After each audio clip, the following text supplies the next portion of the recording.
Olá, Ricardo.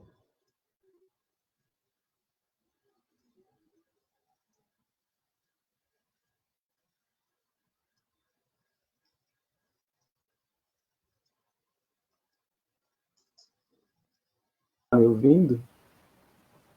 Tá me ouvindo? Opa, agora sim. Oi? Eu estou ouvindo você. Está me Você ouvindo? tá me ouvindo? Estou sim. Tá ouvindo bem? Bem, estou ouvindo super bem. E você, me ouve bem? Tô ouvindo bem você. Ótimo. Então, beleza. Tudo bem com você? Eu estou bem, e você? Tô bem também. Foi Estamos meio, bem, cor- estamos bem. Foi meio corrido hoje o dia, mas tudo Ah, bem. é verdade. Aqui também. Deixa eu arrumar meu perfil aqui, espera lá. Hum, Deixa eu arrumar meu relógio aqui. Tem uma coisa escrita aqui embaixo. Live viewer É. comments show you. This is an example. Clique and a comment show in the screen. Não quero isso. Eu Como é que eu também não tiro sei, essa? né? No meu também apareceu. Né? Aham.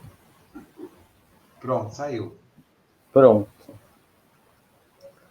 Então, será que as pessoas estão nos ouvindo? Deixa eu Mas ver como que é aqui. isso? Você tá transmitindo isso onde? Oi? Você está transmitindo isso onde? É no Face, né? Ah, no Face! É no Mas por que Face. no Face tem esse patinho? É uma outra coisa que se comunica com o Face? É um outro aplicativo. Hum, Deixa eu ver, o meu Face aqui já está aparecendo algumas coisas. A câmera apareceu. Deixa eu ver no meu aqui se tem alguma coisa. Eu não tenho nada aqui no meu Face. Isso, já Ah, já estamos. espere um minutinho aí. Oi, gente, vamos. Rafa, espere um pouquinho aqui que eu vou.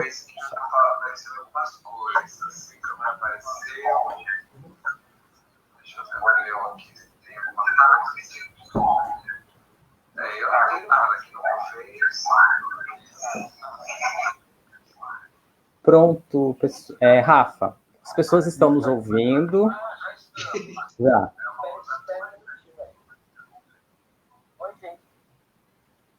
Então, as pessoas já estão nos ouvindo, estão nos vendo. Tudo bem? Certo, tudo bem. É? Então, já até pediram para a gente iniciar essa live já. Já deram uma ordem aqui para gente. Então, pessoal, boa noite. Boa noite, né, Rafael? Mas você desapareceu da tela O lá quê? no Face. Como? Na página do Facebook, você desapareceu. Ah, não, apareceu. É, Apareceu? apareceu. É. É que tem um gap entre uma coisa e outra. Estou percebendo. Certo. Tudo certo? Tudo certo. Então, boa noite, pessoal. É a primeira, na verdade, assim, eu estou aprendendo a lidar com esses aplicativos. Então, já peço desculpas, né? Porque a gente tem que aprender a lidar com essas novas tecnologias aí. E confesso que eu não sou muito aplicado nisso, né? Bom, eu estou aqui porque eu estou com muita saudade do meu amigo Rafael, né? Faz bastante tempo que a gente não se vê, né, Rafa? Bastante, E bastante tempo. Eu e o Rafael estudamos juntos na Unesp de Rio Claro, né? Fizemos a nossa graduação juntos, moramos juntos, compartilhamos muitas experiências de vida, muitas ideias, fizemos muitos debates lá na Unesp de Rio Claro, né? E nada melhor do que nesse momento de ainda estamos, né, em isolamento social, estabelecer de novo um diálogo com esse meu amigo tão querido que é o Rafael, que agora o Rafael é professor da Unicamp, né? E coordenador do curso de pós-graduação na Unicamp em Geografia. isso. É isso, Rafa? Uhum. E a Uhum. proposta é que nós façamos aqui uma conversa geográfica, né, do que está acontecendo no Brasil, no mundo, nos lugares, nesse contexto de pandemia. E eu queria, primeiramente, quero dizer que eu já fiz uma conversa dessa com o Rodrigo Altair, que é o meu outro amigo que faz doutorado lá na USP, em Geografia, e agora estou fazendo com esse meu outro grande amigo, que é o Rafael. Rafael, você que mora em Campinas, não é? Na metrópole de Campinas, como é que vai Campinas? Ricardo, diante desse contexto? Olha, Campinas, como uma cidade, uma metrópole, né? Campinas ela é uma cidade que é uma região metropolitana, né?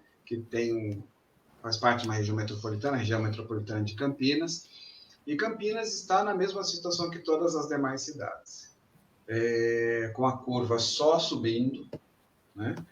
Hoje nós atingimos o recorde de casos, né? Hoje, né? Recorde de casos e o recorde de óbitos. E a gente pega, né, a curva epidêmica e a gente não vê nenhum movimento que indique, né, a gente pega o gráfico, né, não tem nem curva, porque para ter curva tem que começar a mudar o desenho. A gente só está vendo uma linha em ascensão, né?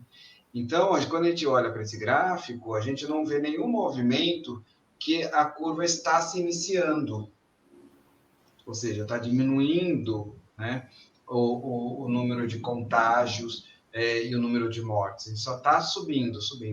Então, assim, Campinas está numa situação extremamente preocupante, porque ela flexibilizou a abertura, né, do comércio no último dia 8 de junho, num contexto em que tanto o número de casos quanto o número de óbitos só tem aumentado.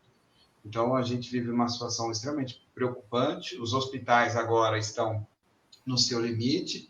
O hospital da Unicamp, já há mais tempo, por atender toda a região, já estava com 100% das suas UTIs ocupadas há quase 2 semanas. Hoje nós tivemos outros, ontem e hoje, parece que todos os leitos do SUS destinados ao Covid estão ocupados. Então, a gente está numa situação extremamente preocupante, sobretudo porque, neste momento, diferente daquele momento do início do contágio, este é o momento que quem está indo para os hospitais são os mais pobres, né? No início, em março, nós tínhamos um contexto, né, aqui em Campinas, algumas pessoas, São Paulo, tal, em que nós tínhamos os primeiros casos, né, o primeiro movimento, ele foi da classe média alta, que estava procurando o sírio-libanês. Não sei se vocês repararam, o sírio-libanês desapareceu da mídia. Não é? Ele desapareceu, simplesmente o sírio-libanês, o Albert Einstein, esses grandes hospitais desapareceram. Por que eles desapareceram? Porque a classe média não está mais sofrendo o contágio. Quem está mais agora são os pobres, né? Então, assim, abre-se o comércio popular, né? Então, você tem uma demanda muito grande de pessoas de baixa renda, indo trabalhar nas condições que tem, no transporte público que nós temos. Então, o que a gente está verificando é essa desigualdade, né? Porque você tem uma grande massa entre os hospitais que estão completamente já cheios.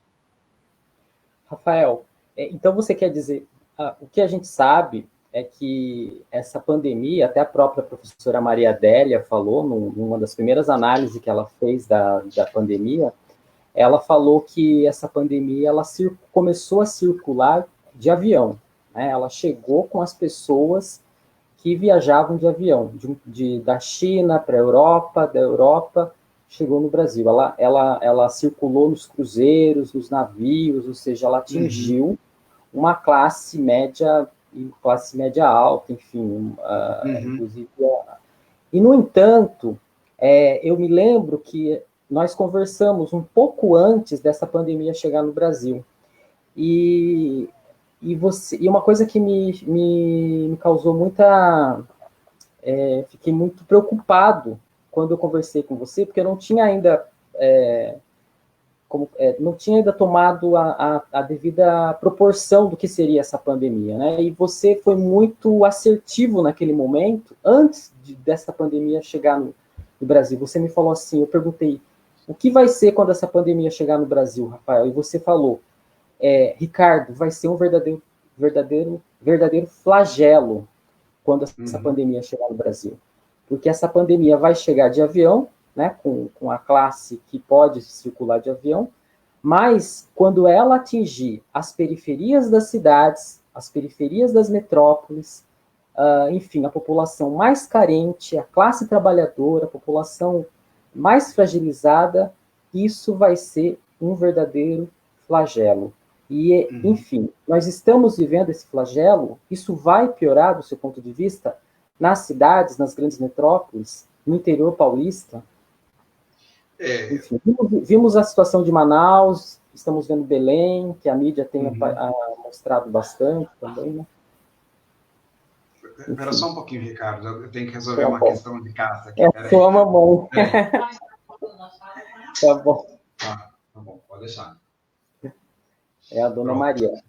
Minha mãe está aqui em casa, tem isso. Minha mãe preocupada com a chave que está na porta. Entendi. Ricardo, é assim, na minha leitura, né, quando a gente pega os dados, a gente precisa saber trabalhar com os dados, né? Eu acho que essa é uma vantagem do geógrafo, né? E eu já quero colocar também, para a gente pensar, o quanto os dados eles são manipulados. Inclusive, são manipulados para afrouxar o isolamento social. Tá? Então, a gente tem que trabalhar com os dados. Quando a gente pega os dados dos países que antecederam a epidemia, né, sobretudo na Europa e na China e na Ásia, o comportamento da doença é sempre, né, da epidemia é sempre muito parecido. Sempre muito parecido. E em todos eles, o afrouxamento do isolamento social se deu quando a curva epidêmica, quando aconteceu a curva, né, quando acontece a curva, quer dizer o quê? Que começa a diminuir, né, porque senão a gente só tem uma linha, só tem uma reta. Para virar uma curva, ela tem que mudar o padrão. Então, muda o padrão em determinado momento. Quando ela está assim, deixa eu ver aqui, ela está assim. Quando ela faz assim, é que vai virar curva. A curva é o pico. O que é o pico? É o momento que teve mais e começa a diminuir. Né? Então, quando você tem a curva que começa a ter diminuição e aí tem o achatamento dessa curva, é que os demais países afrouxaram, que fizeram, né, outras políticas para o afrouxamento da quarentena e do isolamento social. No nosso caso, a gente começou a fazer afrouxamento sem dados. Porque eu não sei se alguém está seguro, confiante de que a gente tem dados sobre, né, essa doença. Né? Não sei se alguém tem a ilusão que a gente está trabalhando com 100% dos dados. Até um mês e meio atrás, nós tínhamos quase que metade dos casos notificados como óbitos sendo investigados. Depois de meses. Você tinha assim, a pessoa morreu um mês depois, ainda não tinha o dado se ela estava, se a causa-morte era Covid ou não. Sem falar dos inúmeros casos, né, dos milhares de casos de pessoas que foram notificadas com qualquer outro problema respiratório, mas com todos os sintomas de Covid, mas que não foram diagnosticadas como Covid porque não tinha o exame ali. Então, assim, a gente não tem dados.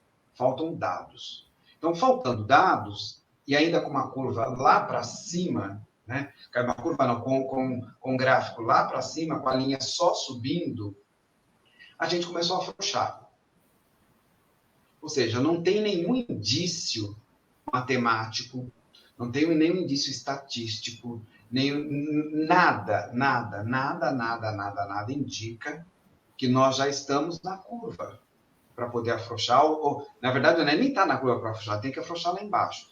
Então, essa pergunta, para mim, é muito dura de dizer, mas eu acho que agora é que nós vamos começar a sofrer com essa epidemia. Por que agora? Porque, veja só, Campinas agora está com o seguinte caso: 100% das vagas das UTIs, né? 100% das vagas de UTI de SUS estão ocupadas. Então, há 2 meses atrás, ficar doente, você tinha uma vaga. Hoje você não pode mais ficar doente. Hoje você não pode mais demandar. Demandou, você vai entrar naquela fila, não tem o que fazer, você vai entrar na fila da seleção que os médicos vão fazer, se você pode ou não viver, a depender do seu histórico de vida, né?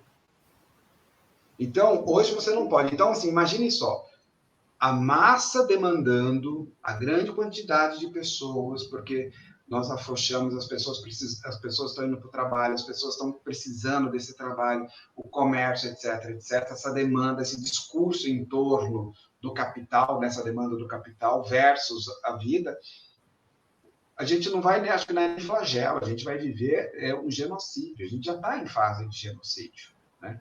Então, eu só vejo a aumentar. Os dados estão aumentando, no interior está aumentando, em todo lugar está aumentando, né? E está aumentando em cidades que não têm UTI. Então, é muito interessante a leitura que a Adélia fez, né? Eu vi também a leitura dela, e eu vejo muito o que está acontecendo hoje a partir daquela lei. Eu até busquei um tempo atrás, umas 2, 3 semanas atrás, aquele livro O Brasil, um livro do Milton com a Maria Laura, né? Em que eles tratam dos espaços luminosos, dos espaços opacos. Eles fazem uma análise do território a partir do sistema técnico, né? E a gente identifica, né, nessa Covid, como que esses espaços luminosos e espaços opacos se manifestaram de forma tão clara, tão expressa com a pandemia. Sim. Então, está muito bem demarcado. E essa desigualdade, né, esse território desigual, tão desigual, ele se revela cada vez mais forte com a epidemia, porque é a vida em um tempo muito curto, né, para solucionar, para salvar. É diferente de um câncer, é diferente, né, de uma outra doença que é mais alongada. Essa não, ela é muito rápida. Então, em territórios que você não tem sistemas técnicos, infraestrutura de saúde, e que demanda de uma outra grande metrópole, né, que também já está, né, lotada, já está saturada, não há o que fazer. Realmente, a gente tem um problema sério na questão da informação, né? Até que ponto... primeiro, onde estão os testes? Uhum. Né? A população está sendo testada? Esse é um problema, né? Então, a gente tem alguns números que são apresentados, mas com certeza esses números estão subestimados, né? Eles estão subnotificados. Notificados. Então, com certeza, acho que a pandemia ainda tem uma proporção maior no território brasileiro. Uhum. Né? E realmente essa pandemia atingindo também, primeiro, nas metrópoles, atingindo as periferias, as comunidades, as favelas, é um grande problema. E agora também atingindo o interior dos estados, né? Do estado de São Paulo, o interior do estado do Amazonas, do Pará.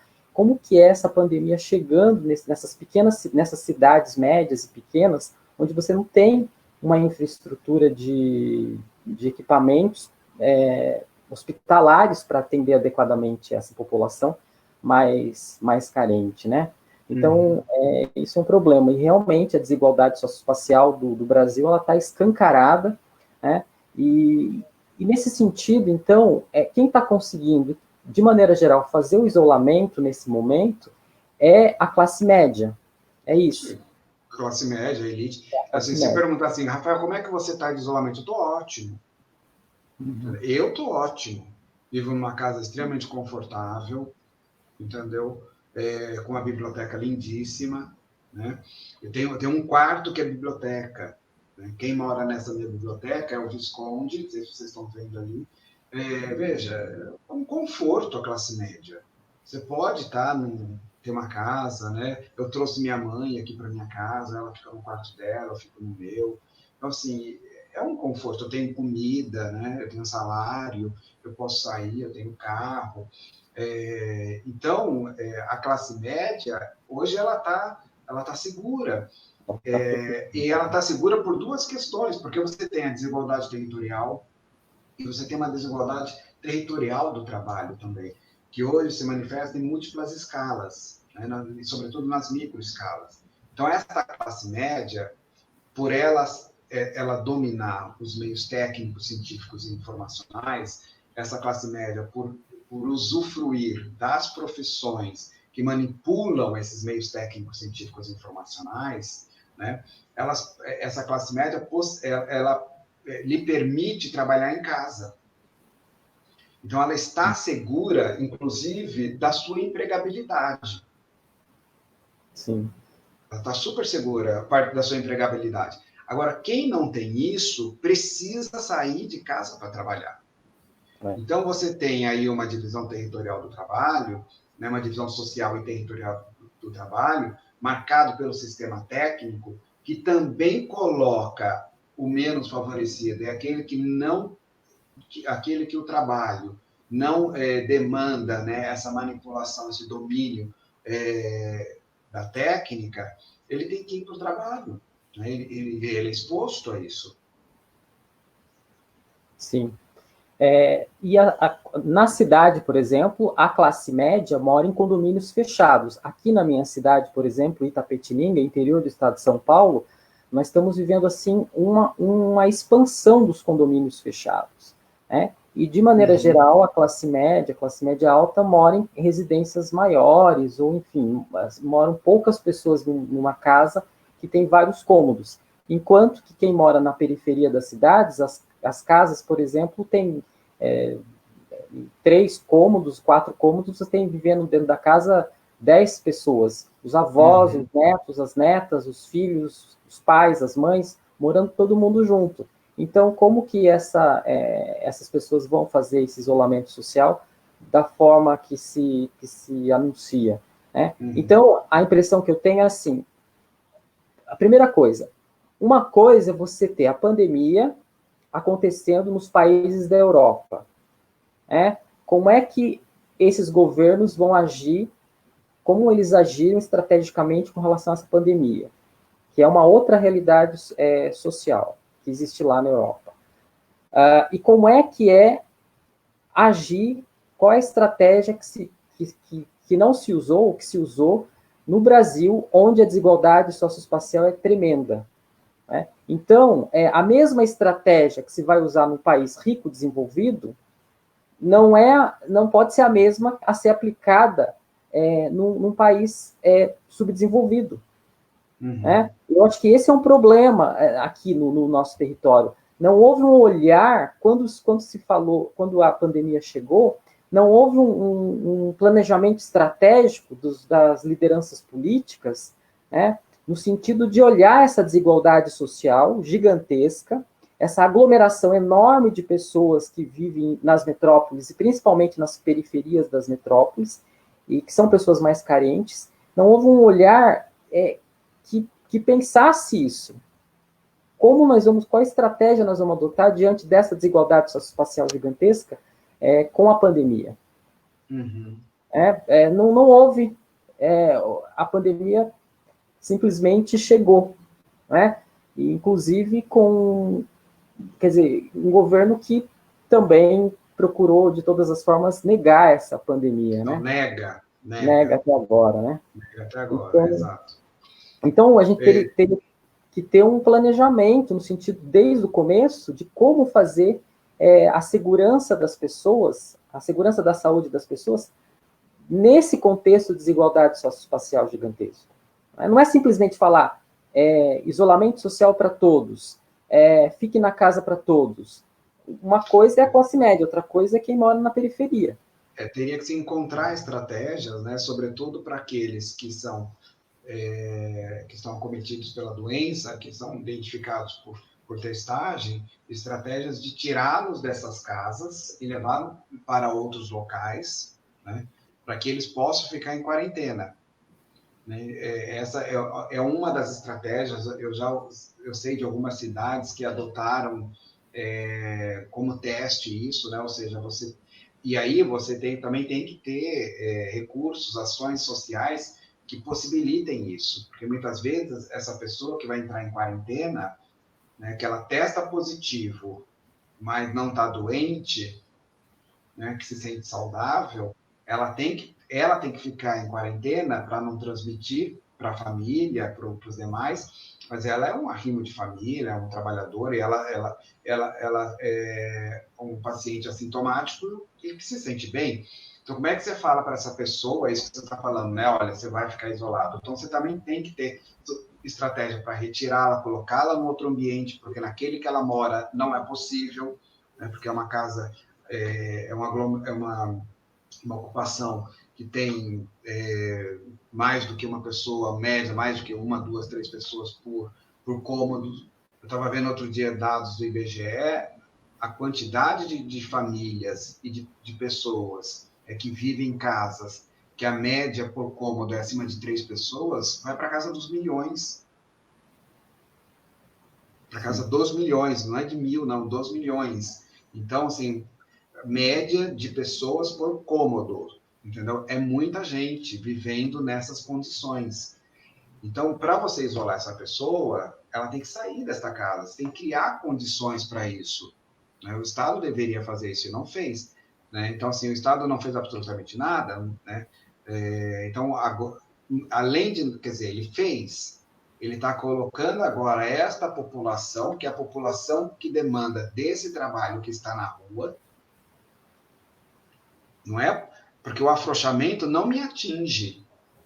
O afrouxamento atinge aos mais pobres, aos mais vulneráveis, aqueles que estão no mercado precarizado.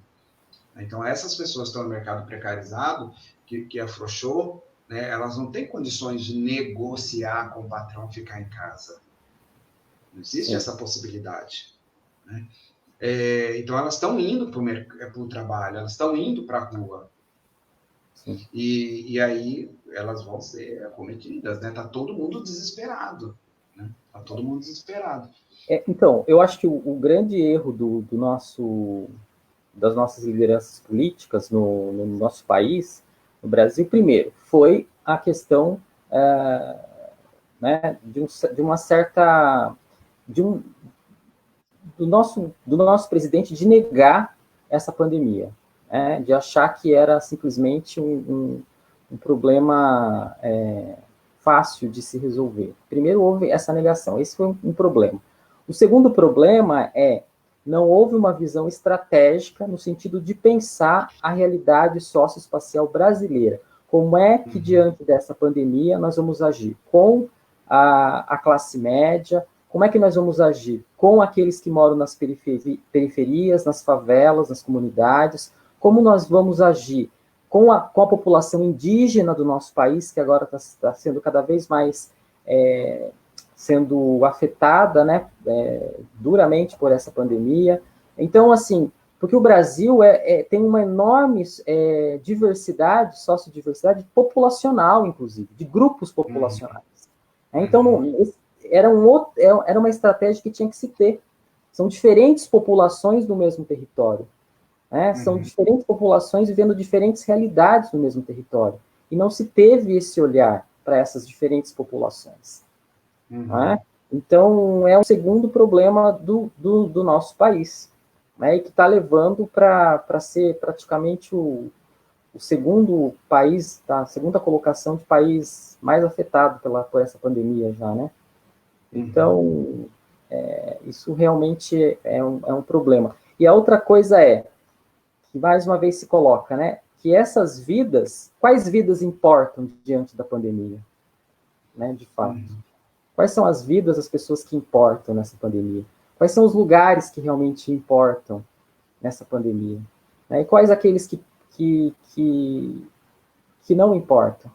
Né? Quais vidas não importam nesse país? Né? Porque se essas vidas se forem, né, do ponto de vista de quem está no comando desse país, será que vai sentir falta dessas pessoas? E tem uma coisa que você está colocando das vidas, né, e desse trabalhador que precisa ir para o trabalho, né, com esse afrouxamento. A gente tem que pensar que as pessoas estão indo para o trabalho não porque elas querem, né? Qualquer pessoa que você conversa que está na frente, né, na linha de frente ali trabalhando no mercado, né, numa padaria, num açougue, numa farmácia, né, nesses contextos em linha de frente, você conversa com elas, todas as vezes que eu pergunto e puxo uma conversa, elas se mostram muito preocupadas. Né? Elas não estão confortáveis no lugar que elas estão ocupando, mas elas precisam estar lá porque é o trabalho delas, né? E não tem negociação, né?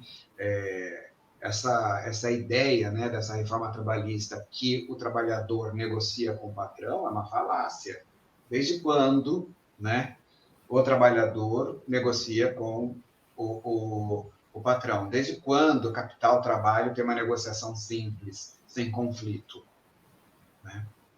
Impossível, né? Não existe isso. Então, toda vez que a gente vê isso, eles estão muito, né, preocupados. E eu acho que vai demandar muito estudo ainda, porque esse grupo social que está indo, né, para o trabalho, em virtude do afrouxamento, é um grupo muito diverso, né, que não é homogêneo, não é homogêneo. Então, nós temos nesses grupos muitas pessoas, muitas mulheres que são arrimo de família. E os seus filhos estão em casa, sozinhos, e elas estão trabalhando, por exemplo. Então, tem uma questão de gênero muito importante que precisa começar a ser pensada. Então, assim, imagine se essa pessoa ela é acometida pela doença e morre, né? Como é que ficam essas crianças? Como é que fica essa família? Então, nós temos assim, um contexto muito diverso, porque nós estamos falando também de uma família, né, de uma estrutura familiar que é composta por papai, mamãe e filhinho.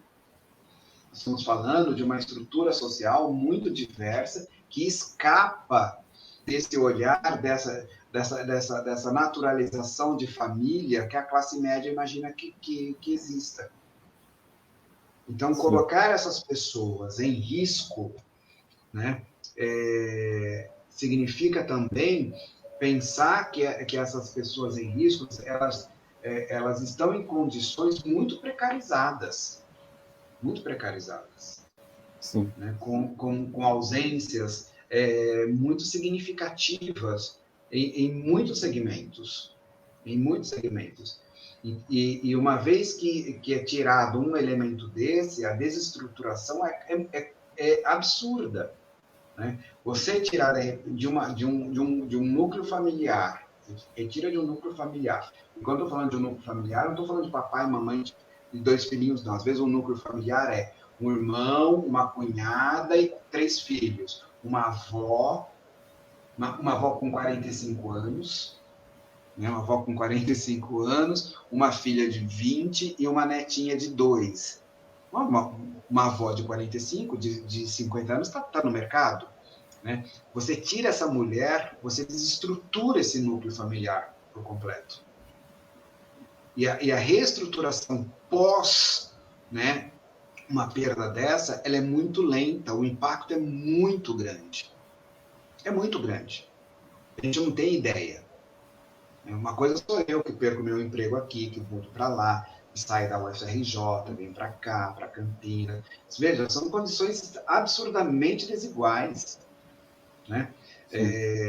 Então, assim, para um rearranjo familiar, uma reestruturação familiar, nessas condições de extrema ausência, né, em que a família se marca por essa solidariedade, né, quando você muda isso, Você tem um impacto muito grande. Então, assim, a gente está para ver, né, daqui a alguns anos, resultados ainda desta pandemia.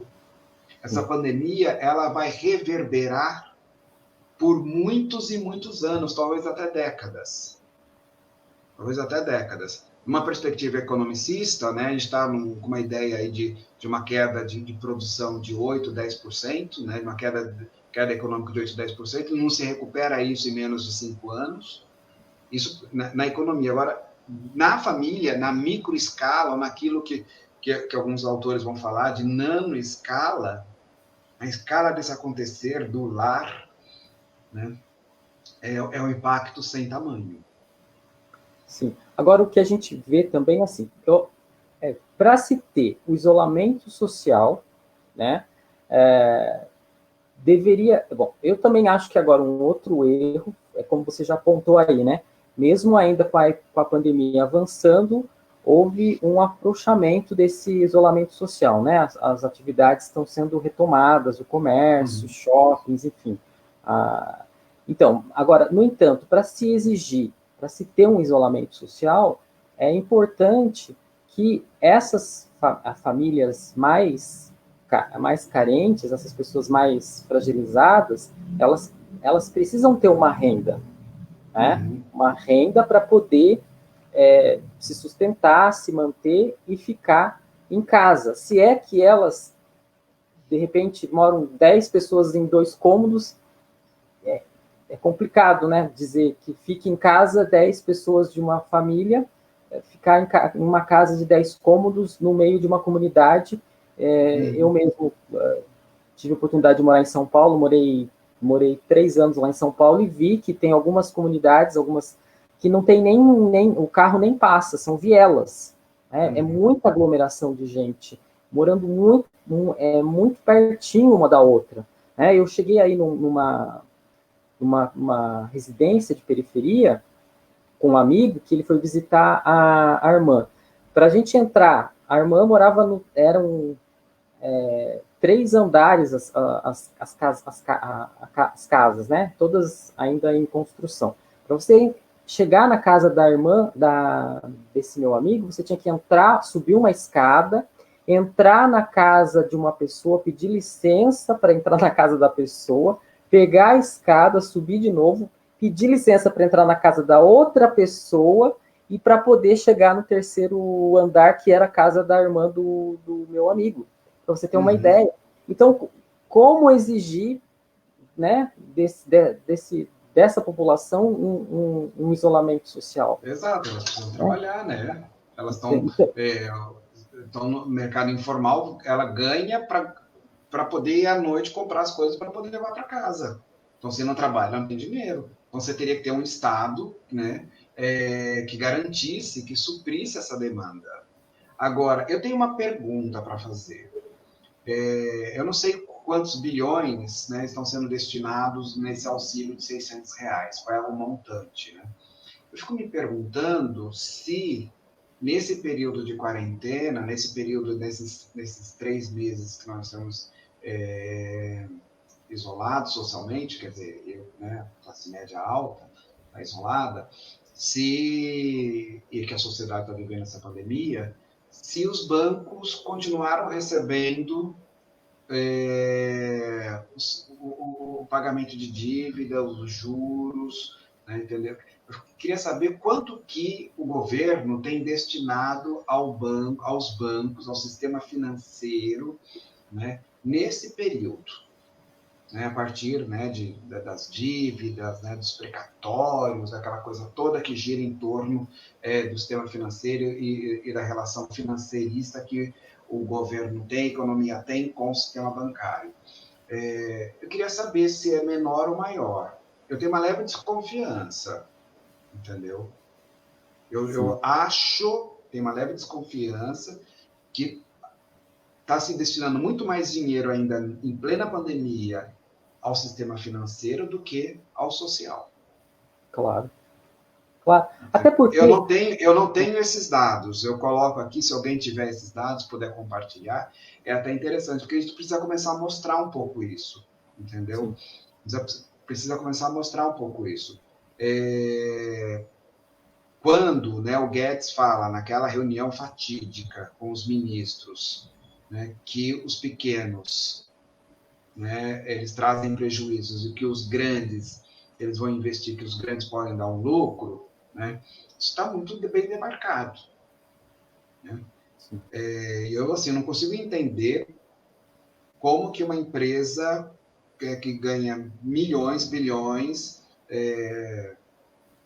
de repente ainda pode receber, né? Um banco ainda pode receber recursos ainda, né, como formas de pagamento de dívidas nesse período.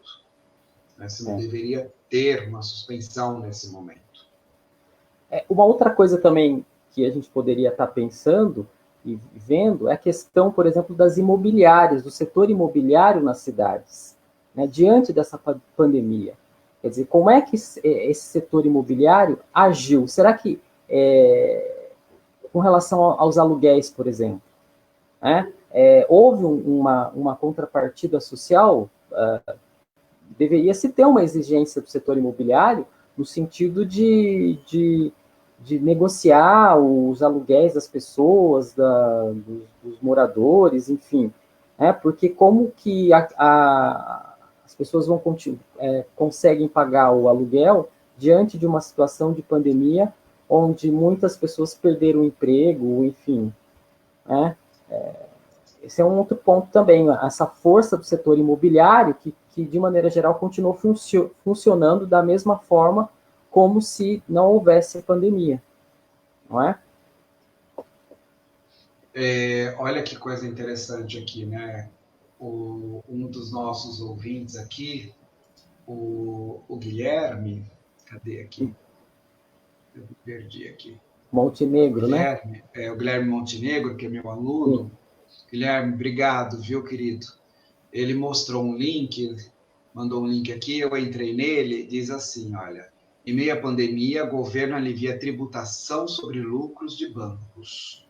Então, com redução de 20% para 15% da alíquota de contribuição social sobre os lucros líquidos, o governo deve perder 4 bilhões de arrecadação somente das 4 maiores instituições financeiras. Eu queria saber por que 4 bancos, entendeu, vão deixar de pagar 4 bilhões para o governo. O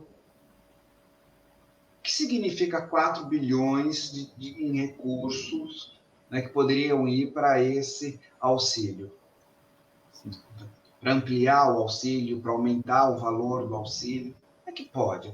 Eu pergunto para as pessoas, como é que 4 bancos privados, provavelmente, né, podem deixar de pagar 4 bilhões em plena pandemia, porque em virtude da crise, né, o governo afrouxa? 4 bilhões, entendeu? É isso. Então, assim, a gente tem uma política que está muito bem demarcada. Você perguntou, que vida importa? A vida importa a vida dos ricos, né? A vida dos brancos, a vida da classe média alta, né? E a vida das pessoas que manipulam o meio técnico, científico e informacional. Fora isso, nenhuma vida mais importa. Nenhuma vida mais importa. Então, todas elas estão em risco e não há nenhuma preocupação com essas vidas. Não há nenhuma preocupação com essas vidas. E você estava falando do setor... O setor imobiliário nunca quer perder, né, Hirata? Nunca quer perder. Ninguém afrouxa nada, né? Ninguém afrouxa nada. Porque, nesse momento, todos esses setores, se a gente tivesse um Estado em todas as esferas realmente preocupado com a vida, teria, de alguma maneira, feita alguma ação no sentido de que esses setores também, de alguma maneira, contribuíssem diante dessa pandemia, né? Principalmente quando se pede que a população fique em casa o tempo inteiro, sabendo que a casa, né, a casa virou uma mercadoria cara, né? Claro, para poucos, né? Exato. Então, é um problema a gente falar essa palavra, fique em casa. O que é casa? Casa para quem? Quem pode ter casa? Não é? Enfim. Aí tem várias coisas, né? Quem é que pode ter casa? Porque assim, a epidemia ela atingiu as famílias, os mais vulneráveis, né? De todas as formas. Então, um elemento que a gente não leva em consideração, que fala-se muito pouco, é o impacto da epidemia, da suspensão das aulas presenciais nas famílias a partir da alimentação e da merenda escolar. Então, quando você suspende, né, as aulas e os alunos deixam de ter merenda, significa que aquela comidinha que estava sendo oferecida, aquela refeição que estava sendo oferecida na escola, ela vai ter que ser dada na casa. Né? E é uma casa que a pessoa não pode trabalhar, está em quarentena. Então, vejam, é uma bola de neve. Uma bola de neve. Então, assim, o que as prefeituras têm feito efetivamente para suprir, né, essa demanda da merenda escolar nas famílias mais pobres? Sim. Né? Essa é uma questão. Outra questão ainda envolvendo a educação, quem é que tem acesso, né, às tecnologias para operar, né, todo o sistema tecnológico para ter essas aulas remotas emergenciais?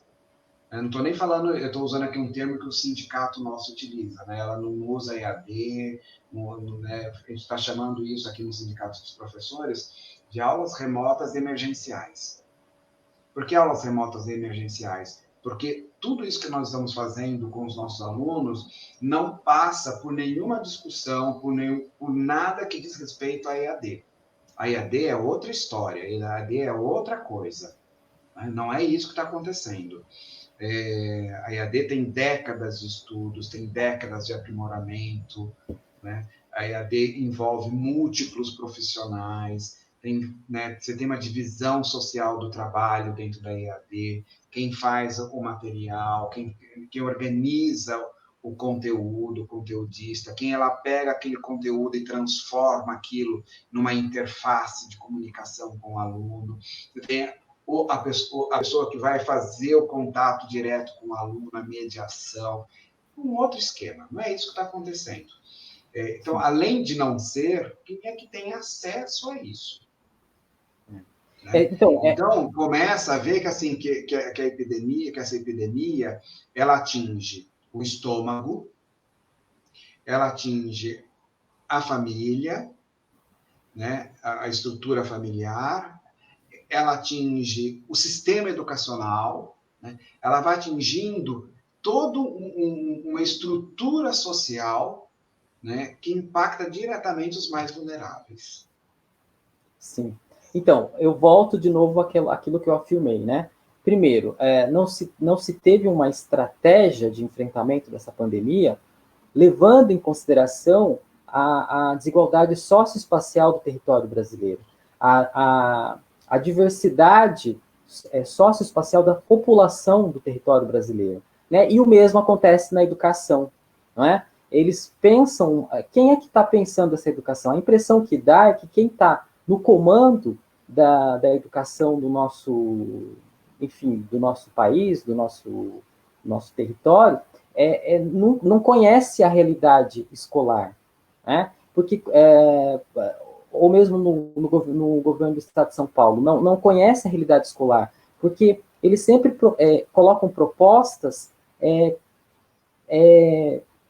entendendo que todas as famílias têm computadores, que todas as famílias têm acesso à internet, que todas as famílias podem, que todos os alunos podem assistir às aulas pelo computador ou pelo celular, e que vão ter acesso à internet. Quer dizer, não se pensa essa desigualdade socioespacial que existe com relação aos alunos também e às alunas. Uhum. Né? Então, é sempre uma proposta que parece não levar em consideração essa desigualdade socioespacial em que vivem os alunos e as alunas também. Uhum. Não é? E aí a impressão de quem não conhece de fato o que é uma realidade de periferia, o que é uma realidade de conhece, escola. Conhece, eles conhecem. É que o projeto, entendeu? Vai falar que o Estado de São Paulo não conhece São Paulo. Eles estão no governo, está indo para 30 anos, né? A gente tem um único partido há 30 anos praticamente no poder. Vai falar que eles não conhecem? Eles conhecem na palma da mão. Entendeu? O PSDB conhece cada rincão, cada pedaço desse Estado. né? É capaz de eles terem um desenho de cada família, eles conhecem na palma da mão. A questão é que a política não é para isso, né? É uma política que não é feita para eliminar essa desigualdade socioespacial, para eliminar tamanha desigualdade. A política é de manutenção disso. Isso é um projeto. É um projeto. Existe um projeto. Falar que não existe projeto para um governo PSDB há 20 anos, entendeu? Há 20 anos, há 30 anos. Falar que 30 anos não é um projeto, é um projeto. Meu, 30 anos, a Coreia fez o milagre. A Coreia, em 30 anos, saiu daquilo que ela era e passou a vender Samsung para a gente. Sim. Entendeu? A gente, em 30 anos, né, aqui no estado de São Paulo, as nossas escolas só pioraram. Sim. Elas só pioram, né?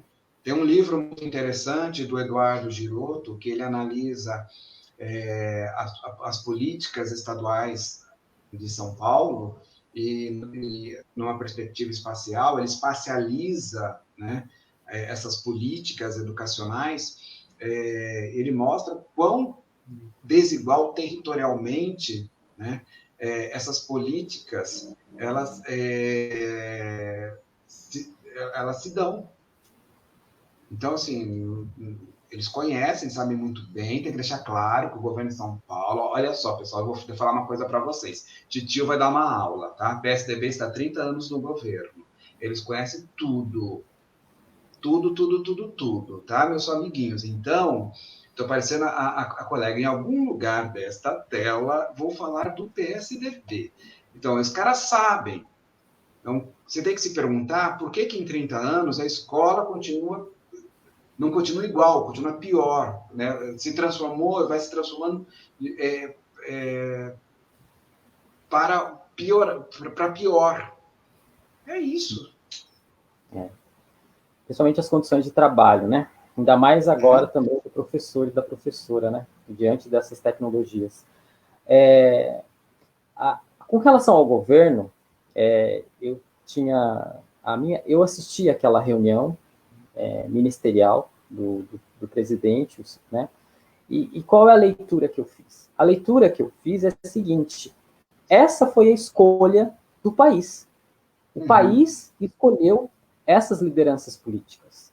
Ou seja, e o que significa essa escolha? Significa o quê? É uma escolha que privilegia o quê? A economia no sentido mais neoliberal da palavra. Então, essa foi a escolha. Principalmente com um economista que segue a cartilha do neoliberalismo. Sim. Da privatização, do Estado mínimo, né, do aniquilamento do Estado do bem-estar social. E você vê hoje, diante de uma pandemia, o quanto a gente está precisando de um Estado do bem-estar social, né, de uma saúde pública que realmente vigorosa, que pudesse dar conta dessa situação. Né? Quando você tem uma ministra da Agricultura que está ali representando os grandes latifundiários, os grandes fazendeiros, o agronegócio, e que a todo momento fica liberando agrotóxico. Então, essa também foi uma outra escolha desse governo. Né? A outra coisa são os fundamentalistas religiosos, conservadores, que também estão nesse governo. E agora, juntamente com esse governo, também estão os militares. Então, essa foi a escolha de liderança que se quis para o nosso país. Né? Então, para a visão de mundo, o que eles querem em termos de projeto de país, estava muito claro. É um projeto que não inclui de maneira nenhuma a população mais fragilizada do território nacional. Né? Então, não adianta esperar desse governo uma sensibilidade social nesse sentido. Não tem como exigir, porque o projeto deles era esse. Né? E só está entrando, o que está acontecendo é que era um projeto que não previu um problema de pandemia dessa magnitude. Né? Tanto é que eles preferem, desde o início, ignorar esse fato para tocar o projeto deles em frente. Não é? Então, é por isso que o nosso território também padece, vem sofrendo com isso, porque fez essa escolha, né, de líderes políticos. Né, e agora vem sofrendo com isso. Né? Tanto é que algumas pessoas...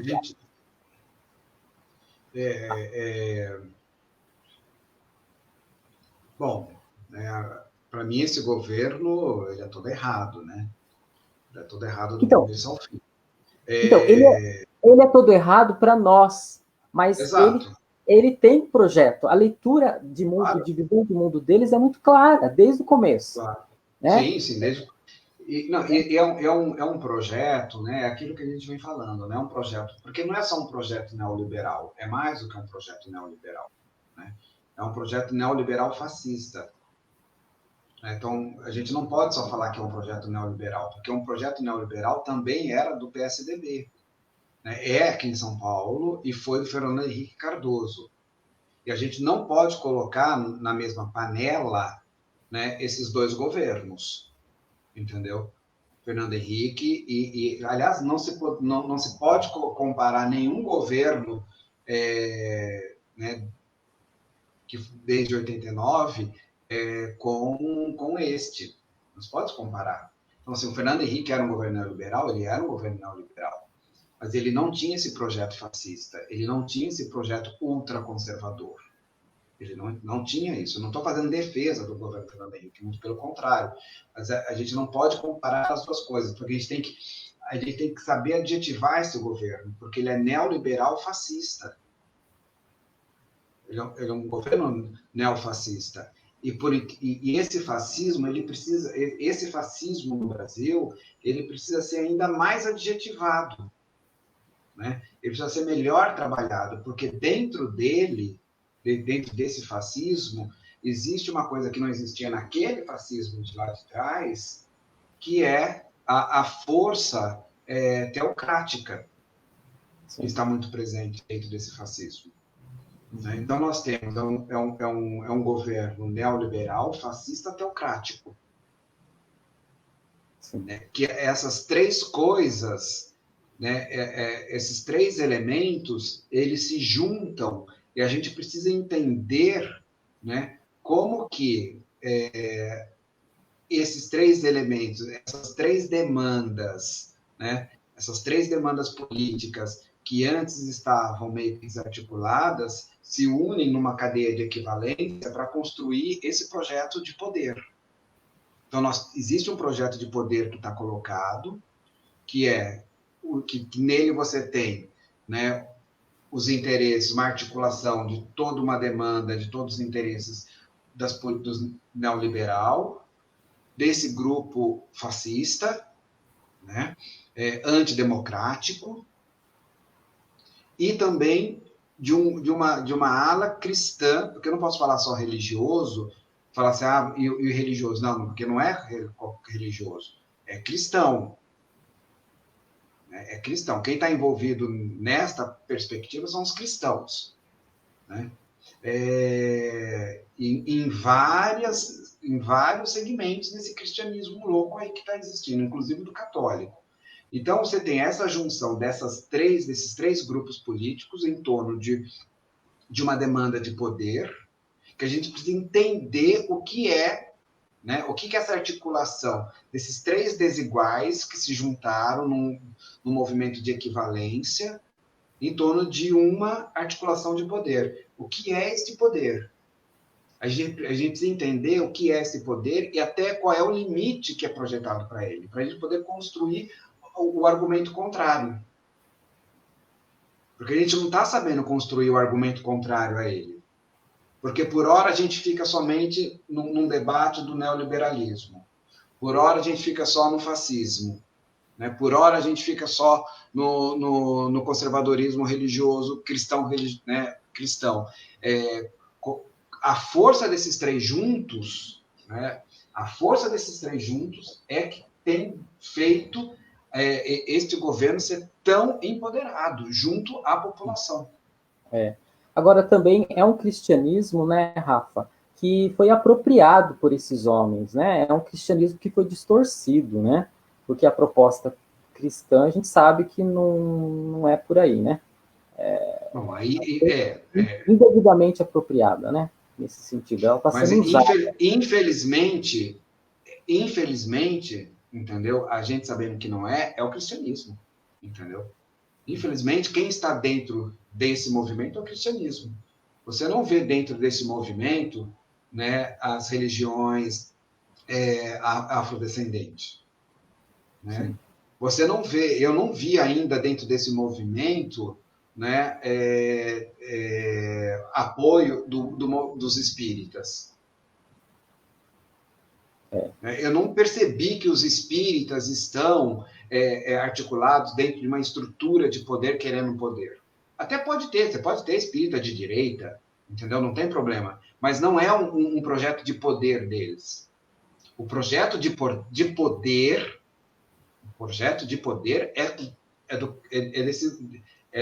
dessa prática cristã, nas suas mais diferentes, sei lá o que eu posso chamar. Então a gente precisa entender como é que essa junção dessas três coisas, né, dentro do Brasil se deu e se projeta. Porque o projeto não é só este governo. Irrisório, né, simplista é imaginar que esse projeto se dá em torno de Jair Bolsonaro nesse governo. Não é. Não é. Tem uma coisa muito maior aí. Agora, a gente perdeu muita gente nisso tudo, né? Então, assim, você fala assim, fomos nós que foi um povo que elegeu. Foi um povo que elegeu. Mas tem um povo que navega, né? Eu acho que nós perdemos uma camada muito importante desse povo. Voltando ao cristianismo. Eu lembro quando eu fazia parte da igreja e do movimento da teologia da libertação, que horas são? Já 9, nossa, 10 e 13. Quando eu fazia parte da teologia da libertação, tudo que a gente via que pelo menos eu via na minha geração, né, como aquilo que era mais progressista, estava dentro da igreja. Com a teologia da teologia da libertação. Nós estávamos na rua, nós estávamos nos movimentos populares, nós estávamos nas ocupações do movimento sem teto, nós estávamos nas ocupações dos movimentos sem terra, nós estávamos em múltiplas coisas. Né? Onde é que está esse povo? Cadê? Entendeu? Então, a gente tem que começar a trazer, acho que a gente perdeu muita coisa, mas tem muita coisa acontecendo também. Agora, eu colocaria, Rafael, nesse ingrediente que você falou, nesse tabuleiro de xadrez político, a presença dos militares também, né, ou de uma parte dos militares, né, que existe de uns anos para cá, existe um desejo da população em querer os militares no poder, e eles estão no poder. Sim, claro. Pelo menos uma parte deles está no poder. E a impressão que me dá é que quando você chega no poder, não se deixa o poder de forma fácil assim. Sim, e é isso que, de alguma maneira, me preocupa, porque quem está no poder não quer sair do poder, quer a sua manutenção, a sua perpetuação no poder. Então, além da questão de todos esses grupos que estão aí nesse governo, a gente também tem cada vez mais a presença de uma parte dos militares nesse governo. E aí é uma questão, né, que se levanta, que a mídia coloca, que os nossos colegas que estudam colocam, quer dizer, e a democracia, ela está correndo risco mesmo, a nossa frágil democracia brasileira? Quer dizer, como é que será que isso vai se desenrolar? Vai continuar assim mesmo? Existe uma possibilidade de um novo golpe, no sentido de fechar Congresso, enfim. O que você acha? Sua opinião, você que é um cara... Olha, eu não sei, Ricardo, eu não sei, porque assim, você trouxe mais esse elemento, né, os militares, né, dentro desse conjunto, né, então a gente tem o neoliberalismo, nós temos, né, o movimento teocrático e o movimento conservador fascista, né? E aí os militares juntos. Um segmento dos militares juntos, né? Tem algo aí, né? Eu acho assim, que a gente precisa entender esse movimento, que projeto político é esse, né? O que uniu, qual é o projeto, né? Qual é o discurso hegemônico que se quer implementar a partir dessa cadeia articulatória de tantos elementos diferentes, porque são elementos diferentes, né? Outro dia eu estava discutindo com uma priminha de quinto, sexto grau, né? Eu perguntei para ela, mas prima, eu não entendi por que eu não consegui juntar, né? Por Deus, Jesus Cristo, não sei o que, e armas. Eu não consegui fazer o link, né? Me explica um pouco, né? Porque para mim é completamente radical. A diferença entre ambos, arma e princípio cristão, é radical, entendeu? Não tem junção, né? Ela me mandou um vídeo, né, de um padre, e o padre, ele traz o discurso, né, da cruz e a espada, em pleno século XXI. Então, quando você pega coisas tão diferentes e começa a se juntar numa cadeia articulatória em torno de um discurso hegemônico que se quer fixar, eu acho que mais do que a gente ficar fazendo projeção se vai ter golpe ou não vai ter golpe, é entender o que hegemônico está se fixando. Que sentido hegemônico de sociedade está tentando se fixar com este grupo, né, com essa articulação desses sujeitos, desses grupos políticos. Você não precisa ter golpe militar. Você não precisa ter golpe antidemocrático. Você basta instituir um sentido hegemônico de existência do sujeito. Então, de repente, você sem ter golpe e tendo essas instituições, é possível que nós deixemos de ser o que somos porque existe um outro sentido hegemônico de ser que foi colocado. E a partir disso, dessa articulação, se torna forte, né, e hegemônico ao ponto de eu não poder ser mais do que eu sou, de eu não poder defender mais o que eu defendo, não poder ter o corpo que eu tenho, ter a corporeidade que eu tenho no espaço que eu ocupo. Então, acho que isso é a principal questão. Acho que o que eu mais estou preocupado não é se vai ter ou não vai ter, mas que sentido de sociedade quer se fixar a partir dessa articulação desses sujeitos, desses interesses que antes eram tão divergentes, estão todos unidos numa cadeia articulatória. Eu acho que esse é o ponto central, né? E a gente precisa pensar sobre isso. Sim. Agora, só para a gente já ir caminhando para a finalização da nossa conversa, mas vamos pensar um pouco. A geografia trabalha com o presente, né, com a atualidade. Então, é a ciência do presente. Mas a gente teve alguns fatos interessantes nesses últimos tempos aí, né? Quer dizer, trágicos e também tiveram uma contrarresposta interessante. Primeiro foi o fato daquele policial, né, branco nos Estados Unidos asfixiar aquele cidadão norte-americano negro. Aquela cena que traz toda uma memória de uns Estados Unidos escravocrata e também de um Brasil de um passado escravocrata, né? E depois toda aquela mobilização da população negra, da população e também de outras populações indo para as ruas contestar o fato, esse episódio que ocorreu, né? Que foi filmado, né? Que teve a possibilidade de ser filmado. Então, isso foi de alguma maneira, uma contrarresposta interessante, né? Mesmo nesse cenário de pandemia. A outra coisa é quando as torcidas de futebol, né? Elas também saem para a Avenida Paulista, para algumas cidades do Brasil, fazendo um movimento antifascista, né? Então, você tem aí uma outra contrarresposta com relação as pessoas da extrema-direita que se vestem de verde e amarelo e vão para as ruas pedir o fechamento do Supremo Tribunal Federal, né, do sistema judiciário.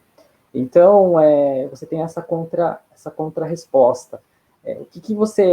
Como é que você vê essa leitura, essa contra-resposta? O professor Milton Santos falava muito, né, geógrafo da USP, que foi nosso professor lá na USP, né, falava muito dessa contra-racionalidade que se levanta diante dessa racionalidade e racionalidade, né? Então, como que você vê essa contra-racionalidade que se levanta, essa contra-resposta que se levanta? E mais, como que você vê o papel da esquerda nesse momento do nosso país? Nossa, Não sei se você chegou a fazer alguma leitura. Pergunta difícil essa, porque assim... Não sei se você andou se refletindo sobre isso, porque eu, né, estou tentando refletir um pouco, até através do professor Milton mesmo, o que é que se levanta de contra-resposta a isso que nós estamos, a esse cenário difícil, né?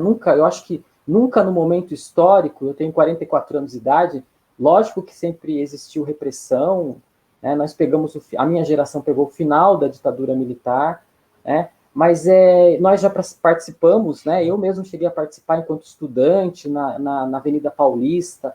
Várias vezes eu fui defender a universidade pública, gratuita, de qualidade, enquanto estudante. Fui lá defender a Unesp. Mesmo no governo Fernando Henrique, no governo que naquele momento de auge de privatização de tudo também, a gente conseguiu defender as universidades públicas, a Unesp, USP, Unicamp, as universidades estaduais, né, do estado de São Paulo não foram privatizadas, mas eu me lembro que houve enfrentamento com a polícia, assim, mas existia um certo respeito ainda da polícia, sabe? Não era qualquer coisa que fazia com que a polícia avançasse o sinal. Era assim, cara. Era assim, então, porque eu levei cacetete na cabeça numa greve de 93, entendeu? Dos professores em frente ao MASP.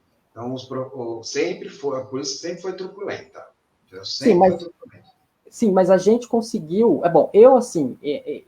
A impressão que eu tenho é que, sim, mas a impressão que eu tenho é que nós estamos vivendo no momento, e a gente conseguiu manter as 3 universidades públicas, gratuitas e de qualidade. Tudo bem que depois houve um certo processo de privatização pelas bordas das universidades, né? Mas eu também, enquanto professor, fui para Paulista várias vezes defender a educação pública de qualidade, né? Mas eu tenho a impressão que hoje a gente vive a repressão está ainda muito maior, entendeu? Eu acho que a gente teve um ápice da repressão na ditadura militar, né? A repressão continuou, claro, mas ainda tinha uma conversa de direitos humanos, tal, mas agora parece que a repressão está autorizada mesmo, sabe? Assim, parece que a gente está num outro ápice de novo de grande repressão. Né, que parece que qualquer coisa já vem um ataque fulminante em cima dos movimentos sociais.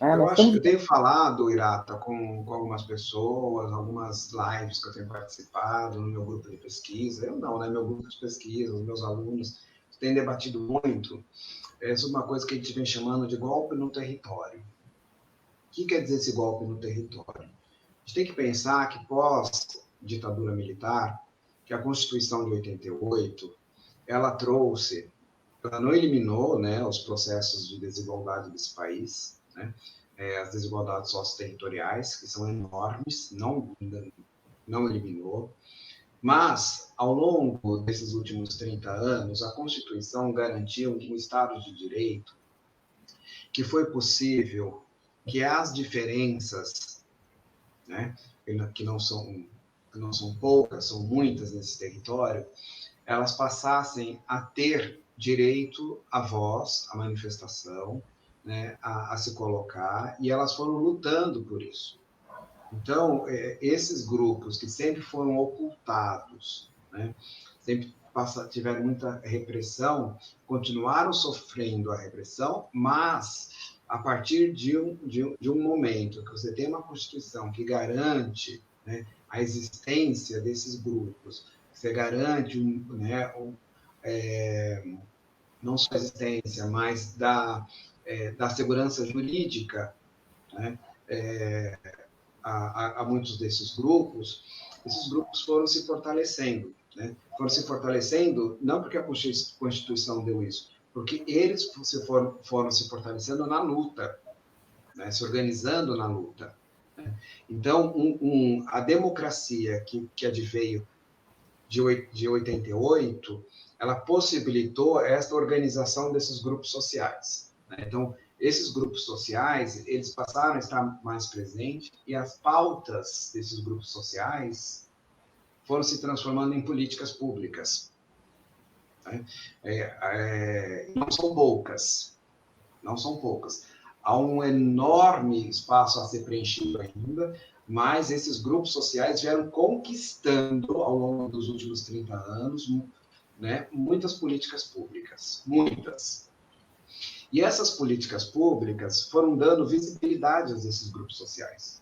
Porque eles sempre, a diferença, esses grupos que a gente chama de diferenças, né, sempre existiram, e sempre foram maioria, mas eles sempre foram inviabilizados pelo sistema capitalista, né, pelo arranjo do território, pelo arranjo das cidades, pela desigualdade, pela expulsão dessas pessoas dos centros, enfim.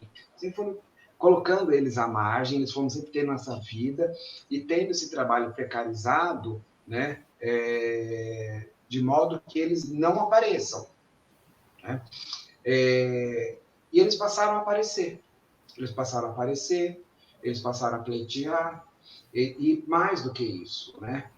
Eles passaram também a ser médicos, eles passaram a ser advogados, eles passaram a ser, não muitos juízes, mas tem um ou outro juiz, passaram a ser professores. Eu lembro que eu nunca tive professor negro, não tive um, né, de história. Agora a gente tem professores negros. Então, esses grupos sociais, eles começaram a ocupar alguns espaços, e quando você ocupa esse espaço, né, você vive esse espaço. E viver o espaço é praticar o espaço, são as práticas espaciais de existência. Né? Então, você marca o espaço por suas práticas espaciais. O espaço vai ter essa marca da prática. Né? E esta prática espacial, ela vai construindo um sentido discursivo para o território. E o sentido discursivo que eu avalio que esses grupos, a partir das suas conquistas, foram colocando a este território, foi o sentido da possibilidade. E aí eu acho que o diálogo com o Milton, né, quando ele vai falar, né, para uma outra globalização, né, essa outra globalização é a possibilidade a partir do que nós temos. Quando ele fala do período popular da história, né, ele não está falando, né, que existe que o popular fez a revolução e a emancipação. Ele está falando da possibilidade que, a partir do momento que esse grupo começa a se encontrar e na sua existência e nas suas práticas, a construir outros movimentos, né? E movimentos de existência que não sejam da reprodução, da mera reprodução do sistema capitalista, mas uma outra possibilidade de existência no sistema capitalista. Então, esses grupos foram construindo, a partir das suas práticas, né, um sentido de possibilidade, um território da possibilidade. E o que nós estamos acontecendo, o que nós estamos vendo, é uma política de eliminação desse sentido de território. Qual o sentido do território? O sentido da possibilidade. Então, quando você tem uma prática política, né, de manutenção do Enem, quando ninguém da escola pública está conseguindo fazer aula direito, mas quem é das escolas privadas estão tendo lá suas aulinhas, quem tem aula de manhã tem aula de manhã, das 7 ao meio-dia, os professores estão dando aula online, eles estão online no seu horário de trabalho, entendeu? Os alunos têm acesso à internet, tem banda larga, tem não sei o quê, blá, blá, blá, blá, blá. E essas pessoas vão fazer Enem. elas vão passar, né? E elas vão passar. Então, você está eliminando o quê? A possibilidade daquele jovem periférico de escola pública ascender à universidade, porque ele não vai atingir nem nota mínima. Porque para você entrar como cotista, seja lá que tipo de cota for, você tem que ter cota mínima. Você tem que ter cota, você tem que ter nota mínima. Se você não atingir a nota mínima, você não passa. Então, assim, veja, eu estou dando um exemplo. Então, é um território de possibilidade que está sendo eliminado. Tudo que a gente vê que está sendo construído é desse território de possibilidade. A mulher que não tem mais direito ao seu corpo, né? Como cresceu o movimento feminista no Brasil nos últimos 30 anos? A Lei Maria da Penha é uma vitória, né? A lei de homofobia, o ano passado, a lei não, né? O julgamento lá do STF contra a homofobia é uma vitória, né? Então vejam quanta possibilidade existia a partir disso. Sim. Então se tenta eliminar essa possibilidade. Eu acho que esse é o que está em disputa, né? É a possibilidade de pensar um outro país. E esse grupo não quer isso, né? Ele quer se manter. E quem é esse grupo? Para mim, esse grupo compõe os conservadores fascistas, os neoliberais e o movimento teocrático cristão. E uma parte dos militares que estão nisso tudo. E uma parte dos militares estão aí, né? Eu tenho dúvida de colocar os militares nesse movimento. Eu acho que os militares é contingencial nesse movimento aí. Então eu vejo isso e eu acho que a pergunta, e a esquerda? A esquerda, ela precisa olhar para isso, entendeu? Ela precisa olhar para isso e a política ela é feita, né? A política ela é feita a partir do conflito. Não existe política sem conflito, né? O político, não a política, mas o político, ele é o quê? É o conflito instalado, né? E nesse conflito instalado você tem discursos em disputas. Então, nós precisamos entender que o nosso projeto, né, o meu projeto de partido de PSOL, ele é diferente do projeto do partido do PDT, que é diferente do projeto do partido do PT. Nós somos diferentes, nós temos outras, né, políticas, outros sentidos discursivos que nos unem enquanto partido, cada um no seu partido. Mas nós temos que nos perguntar se existe algum ponto nodal, né, algum elemento que pode nos unir, né, nos unir contingencialmente, temporariamente, né, em torno de um sentido discursivo. Eu acredito que sim. Então, eu acho que nós precisamos pensar o que a gente joga do lado, cada partido joga de lado, entendeu? Deixa ali em stand-by, para se unir temporariamente, para poder construir um outro projeto. Porque a gente precisa trazer para a gente os 20% que foram para eles. A gente só precisa desses 20%. Entendeu? Mas e aí? Será que a gente espera as eleições? Será que as eleições vão acontecer? Quer dizer, é sempre nesse sentido que eu fico me perguntando, né? Quer dizer, vamos continuar as manifestações via redes sociais, vamos para as ruas com essa enorme repressão que está aí? Será que nós vamos articular os partidos em torno de uma proposta, os partidos de esquerda em torno de uma proposta mais ampla, para apresentar um outro projeto? Tudo bem, mas nós vamos aguardar as próximas eleições? Elas podem ocorrer? A democracia vai continuar existindo no nosso país, mesmo essa recente democracia? Né? Então, tudo isso fica rondando a minha cabeça, né? Como é que nós vamos propor? Como é que nós vamos? Nós sabemos o que está aí em termos de lideranças políticas que tomou o poder, que está no poder, né? É uma leitura que nós discordamos, porque é uma leitura que vai contra o território brasileiro, que vai contra a população brasileira, né, que vai contra o território enquanto abrigo, né, que também a gente falava muito nas leituras do professor Milton Santos, esse território enquanto abrigo que acolhe a todos e a todas, né? Então, por isso que a gente discorda desse governo, a gente não quer esse caminho, mas como de fato colocar na pauta a possibilidade real de um outro caminho, mais generoso, né, um caminho mais justo, que seja, que abarque toda a população brasileira, enfim, né, no sentido de um Brasil melhor para todos e para todas. Né? Muito... e assim, pobre do país que em plena pandemia, pobre do país que em plena pandemia você tem que ir para a rua, né, para defender ou ser contra uma política de governo, né? Ou seja, a gente não teria que ir para a rua para manifestar absolutamente nada agora, né? Nem de um lado nem do outro, né? A gente teria que estar cuidando da vida, a gente teria que nesse momento estar em torno de um projeto de vida, de salvar o próximo, né? De construir possibilidades. Aqui a gente está falando quais as possibilidades, né? Eu fiquei pensando, a hora da questão do urbano, de moradia, tal, eu fiquei pensando, putz, a gente fica batendo panela para enfermeiro, né, numa casa que tem 4 cômodos e mora uma pessoa só. Bela manifestação de classe média alta, né?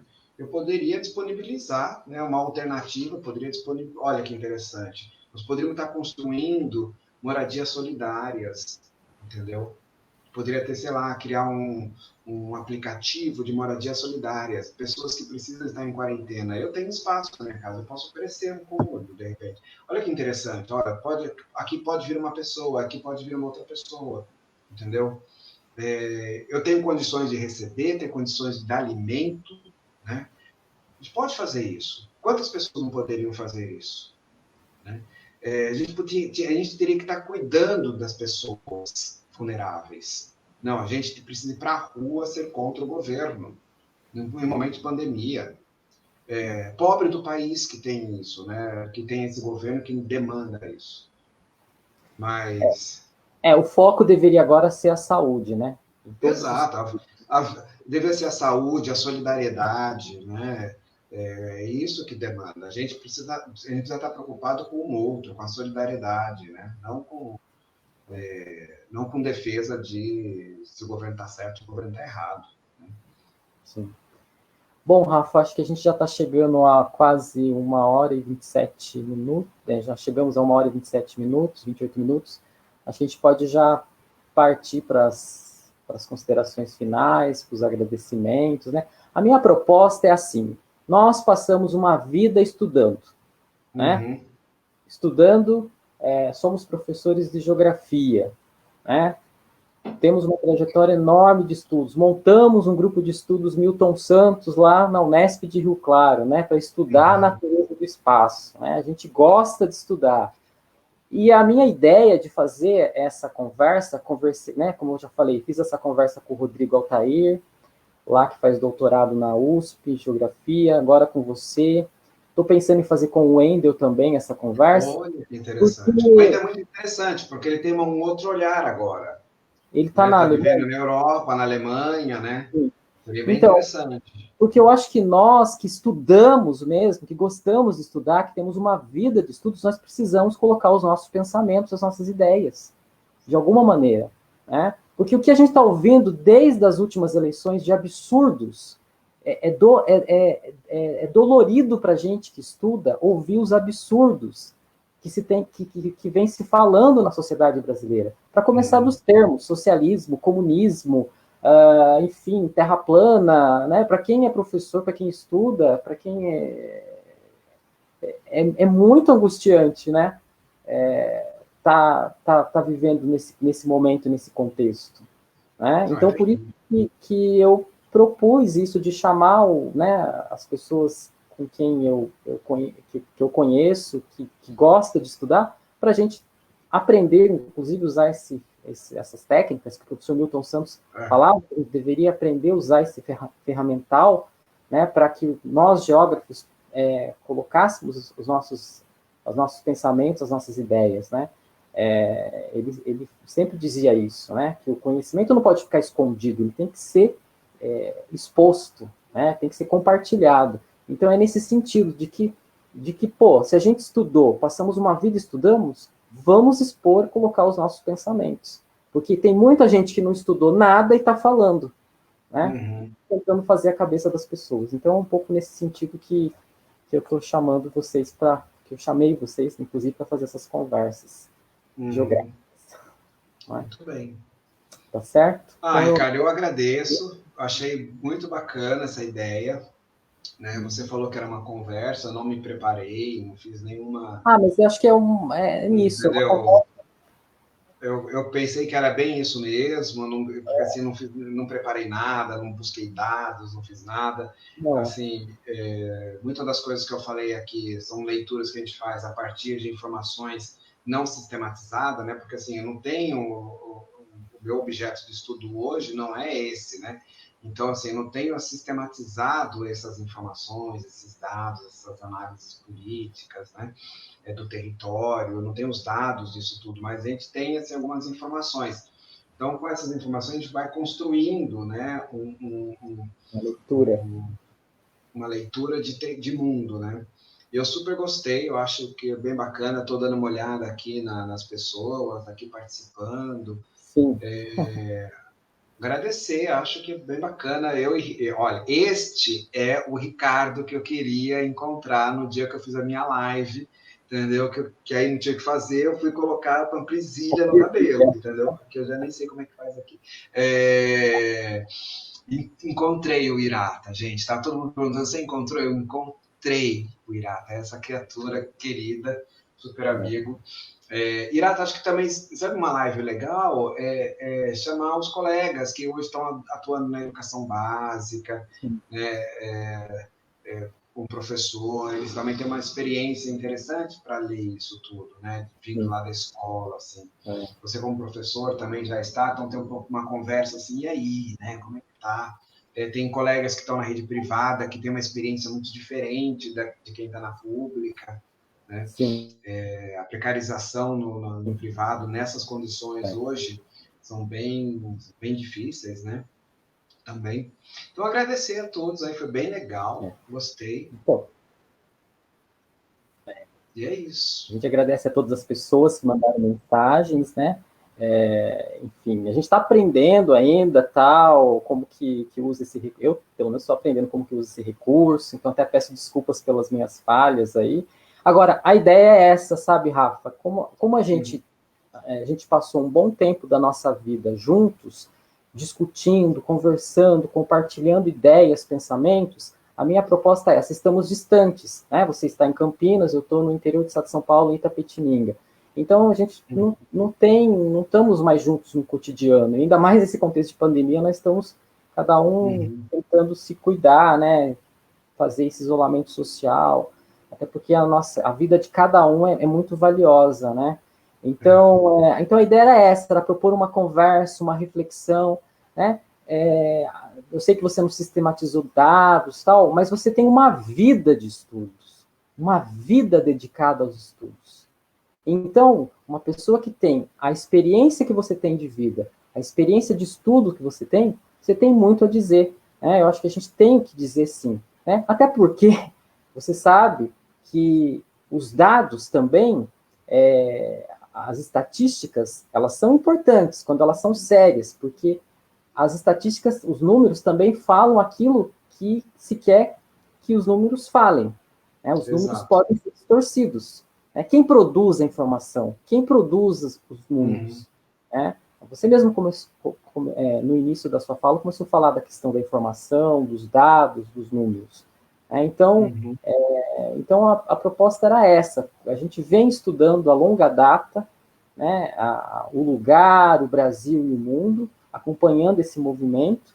Então, a ideia era, diante desse contexto delicado, né, difícil que nós estamos vivendo, né, era a gente, primeiro, assim, estarmos juntos nesse momento, porque também é complicado a gente ficar, né, distante, nesse isolamento social, né? Para você ter uma ideia, o meu pai, no começo dessa pandemia, teve uma leve depressão, né? Ficou tão preocupado, que ele chegou a ter uma leve depressão. Ele tem 66 anos de idade. Então, é uma coisa que mexe muito, está mexendo muito com as pessoas, né? Então, foi nesse sentido da gente poder continuar. Essa conversa é uma extensão dos nossos estudos, né? Também nesse sentido que eu pensei a gente fazer esse debate. Então, eu Muito agradeço você. Eu só queria dizer uma última coisa.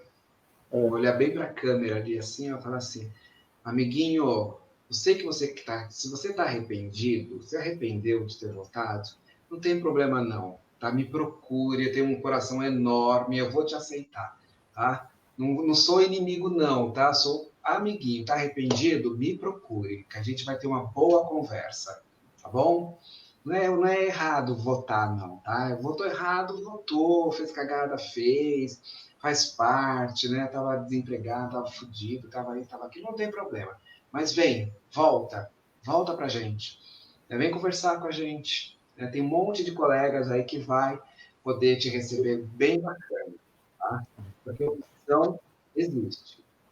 A outra coisa também que eu acho que... No PT não tem problema, tem outras opções, entendeu? Vamos construir outra coisa juntos, né? Só não vamos deixar, não fica arrependido sozinho, tá? É péssimo estar arrependido sozinho. Pronto, já dei um recado. Rafa, só para finalizar mesmo, né? O legal também, acho que de chamar você para conversar, né, assim, para a gente falar, para nós também pensarmos qual é o sentido da geografia. Eu sempre pensei numa geografia assim, numa geografia em que a gente possa refletir o nosso lugar, que a gente possa fazer uma reflexão do nosso país, do nosso território e do mundo, né? Essa é a geografia que eu me identifico. Eu sempre falei isso para os meus alunos, né, para as minhas alunas. A geografia, tudo bem, tem uma parte de memorização? Tem, mas a geografia não é só descrição e memorização. Não, a geografia é uma leitura de mundo. É uma leitura que se propõe a fazer de mundo. É uma reflexão sobre o lugar onde você vive e sobre o mundo. Qual é o mundo que nós estamos vivendo? É assim que eu penso a geografia, essa reflexão, e tem que ser uma reflexão também, e a gente também, esse vídeo está sendo passado no Facebook, então tem que ser também uma reflexão, de alguma maneira, também acessível às pessoas, né? Claro, com certeza. Não adianta a gente também ficar aqui, nesse meio, ficar usando um linguajar extremamente técnico, que eu acho que não é o lugar, assim, né, mais apropriado para isso. É mais uma reflexão mesmo, uma leitura nossa, né, de lugar e de mundo. É isso que eu... Muito bem. Tá bom? Então, muito obrigado, um grande abraço, tá bom? Até mais. Mande um beijo para a dona Massaco, tudo de bom para ela, para o seu pai. Mando sim. Você também, querido. Continue se cuidando e cuidando bem da sua mão também aí, tá bom? Muito bem. E tem outra coisa, viu? A gente não tem que sair. Você sabe que uma coisa que eu estava reparando, Ricardo, essa coisa que a gente tem que ficar em casa para achatar a curva, ninguém entende o que é achatar a curva. Achatar a curva é muito técnico, tem muita informação lá. A informação é: fique em casa, porque senão você vai morrer. É isso. Tá certo. Então tá. Tá bom? Espero que a gente possa fazer conversas. Até mais, querido. Um beijo. Vamos sim. Até mais. Tchau. Até mais. Adorei. Tchau, tchau. Tchau. E aí, como é que eu saio disso? Tem um... Tem um xizinho aqui, Rix. Ó. Não.